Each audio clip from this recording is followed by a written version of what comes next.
Bienvenue sur GFM TV. Vous n'oubliez pas de vous abonner, de partager, de liker la page pour avoir l'information sportive en temps réel et en temps opportun. Nous parlons donc du sport africain et du handball, du football bien sûr avec les championnats nationaux et sans oublier la Ligue des champions de la CAF et de la Coupe de la CAF qui sont à leur demi-finale. Vous aurez tout sur cette émission de sport. On va toutefois commencer par le handball dame avec le 24e championnat d'Afrique de handball dame qui s'est joué du 8 juin au 18 juin du côté du Cameroun avec le sacre continental de l'Angola. C'était le 14e de son histoire. L'Angola qui est venu à bout du Cameroun dans cette finale âprement discutée. 25 contre 15. Les Lions indomptables du Cameroun ont donc perdu cette occasion de remporter le premier titre continental après 3 finales perdues. Il y a donc cette rencontre de la 3e et de la 4e place qui a aussi eu lieu dans les mêmes installations. Et on va noter la victoire de la Tunisie qui est venue à bout du Congo 22 contre 17. On va toujours rester dans la même lignée de ce championnat d'Afrique de handball dame avec la Coupe du Président qui opposait le Cap-Vert au Kenya. C'est le Cap-Vert qui l'a remporté 27 contre 22 pendant que en le match concernant la 6e et la 5e place, le Sénégal est venu à bout de la République démocratique du Congo 24 à 14. On va également noter la victoire de la Guinée sur le Nigeria 25 à 21 en match comptant pour la 7e et la 8e place. Notons que dans ce championnat d'Afrique de handball dame, l'Angola, le Cameroun, la Tunisie et le Congo-Brazzaville vont représenter l'Afrique au prochain championnat du monde de handball qui va se jouer du côté de l'Espagne. Ces clubs sont sortis respectivement 1er, 2e, 3e et 4e. Et puis l'Angola compte donc dominer le handball dame africain avec son 14e sacre conquis sur la terre camerounaise. On va parler rapidement des demi-finales allées de la Champions League africaine et des demi-finales allées de la Coupe de la CAF.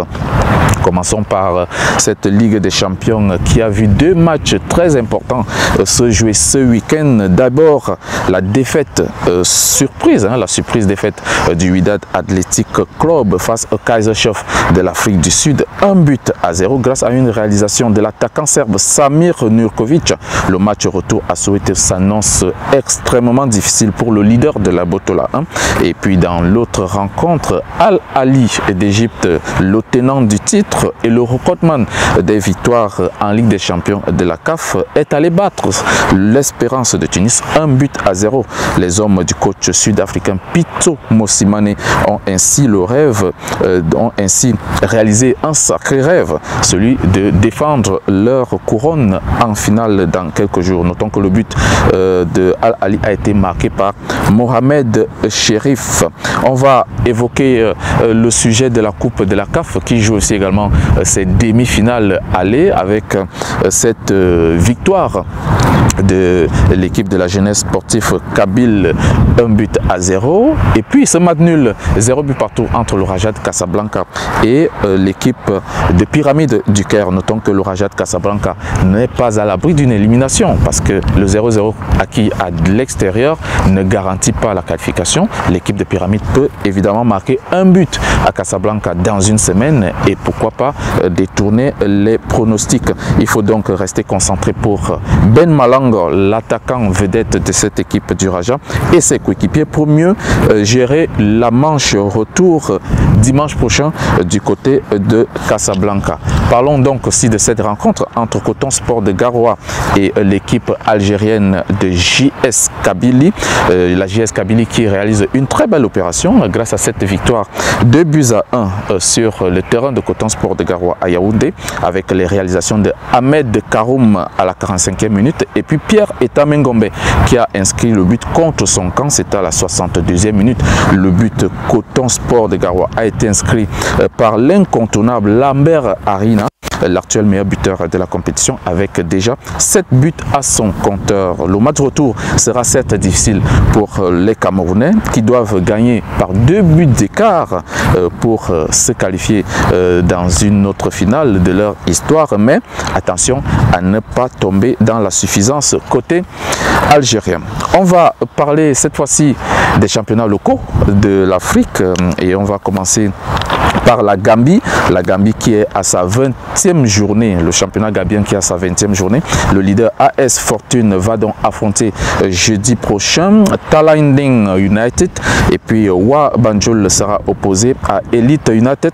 Le deuxième Brikama United se déplace à Wallandine vendredi prochain, puis Real Banjul lui va accueillir Hawks United.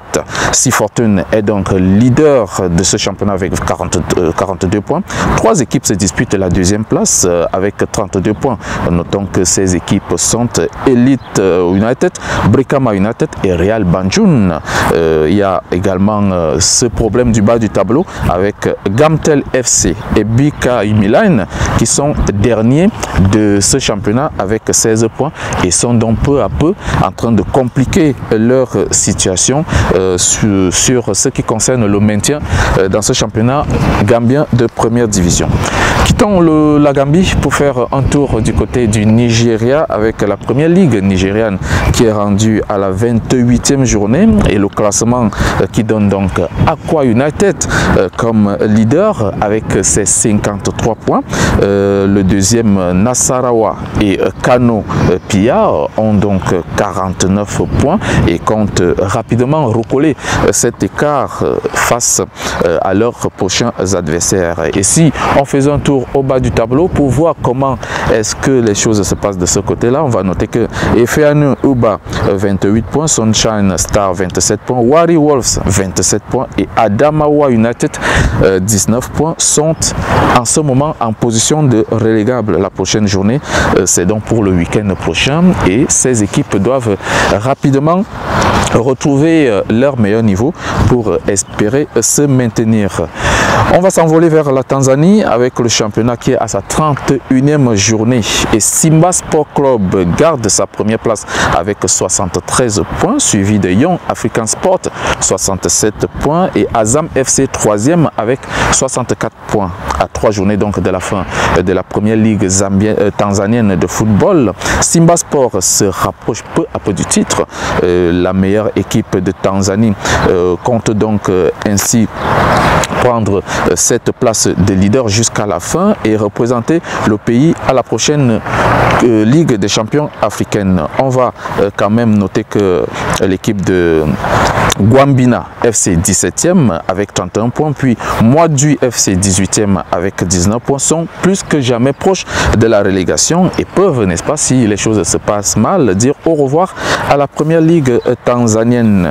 Allons en Côte d'Ivoire pour parler de l'étape des playoffs pour la qualification en Ligue des Champions qui se joue de ce côté-là. Le choc de la 6e journée de ces playoffs va donc opposer la SEC Mimosa, premier avec 9 points, à San Pedro, deuxième avec 7 points. Dans ce groupe de 4 clubs, la lutte pour la qualification en Ligue des Champions est de plus en plus rude avec une seule place à aller décrocher, n'est-ce pas, pour faire face aux meilleures équipes africaines. L'autre match de ces barrages va donc opposer SO Armée 4e avec 4 points et Académie FAD 3e avec 6 points. Nous suivons attentivement l'évolution des choses de ce côté-là et si vous êtes connecté sur GFM TV, vous en saurez plus à ce niveau. Parlons de la Zambie et de sa 33e journée du championnat. C'est Zesco United qui est déjà sacré champion à une journée de la fin avec ses 68 points, donc directement qualifié en Ligue des champions de la CAF. Quant à Zanaco, deuxième avec 54 points, il est déjà sûr de jouer les qualifications de cette Ligue des champions de la CAF, de la Ligue des champions de la CAF bien sûr. Et puis Red Arrows, Kwabwe United vont attendre la dernière journée pour connaître leur sort en ce qui concerne les qualifications pour la Coupe de la CAF lors de la dernière journée. Beaucoup de choses peuvent donc se passer, c'est pour ça qu'on se réserve de vous en dire plus. 4 clubs clubs sont en embuscade pour décrocher les places qualificatives en Coupe de la CAF, à savoir Green Eagles, Prisons Leopard, Lusaka Dynamo, Kwanzi United. Tous ces clubs ont donc 47 points.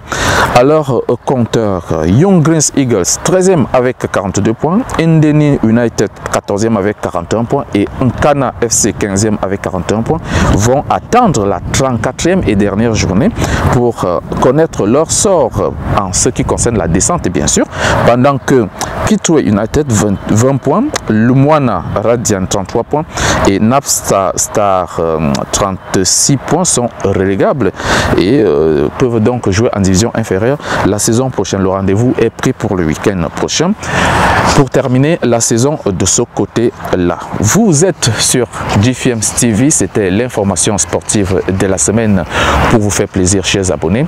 Restez scotchés, n'oubliez pas de vous abonner massivement, de liker et de partager au maximum toutes les vidéos que vous aurez sur votre plateforme. Merci et à bientôt.